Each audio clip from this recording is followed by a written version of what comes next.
Let's turn to that sad news of John Prescott's death. You called me last night, as I just said. What was your immediate reaction? I mean, you obviously knew him far better than I did. What was your immediate reaction when you heard that he had died? Because we knew he was ill, didn't we? But it's still a bit of a shock when someone dies, isn't it, that we all know. It is, and of course, he had dementia and had been, I think it had been kind of challenging for the family for some time. When I did our work on regional policy a couple of years ago, we weren't able to speak to John Prescott for that, and we would have loved to have done so. But he was such a massive figure in British politics throughout our lifetimes and in Parliament before and while we were both there.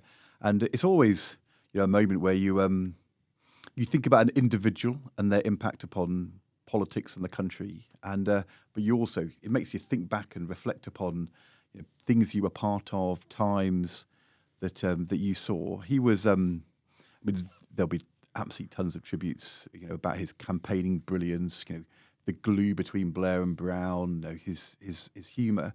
I think though, and this is what I kind of said this morning on Good Morning Britain, I think I think he was always underestimated. He was always underestimated because he was a much bigger political policy thinker than in some ways he got the credit for.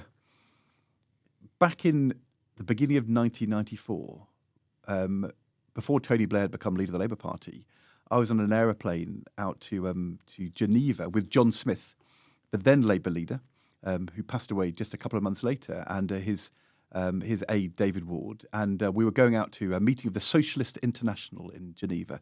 And I'd been asked to go along because it was about the economy.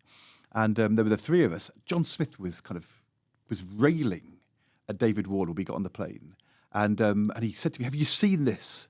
And it was the front page of The Independent on Sunday, in which Paul Routledge, the journalist, had done an interview with John Prescott. And the splash was basically end of Clause 4.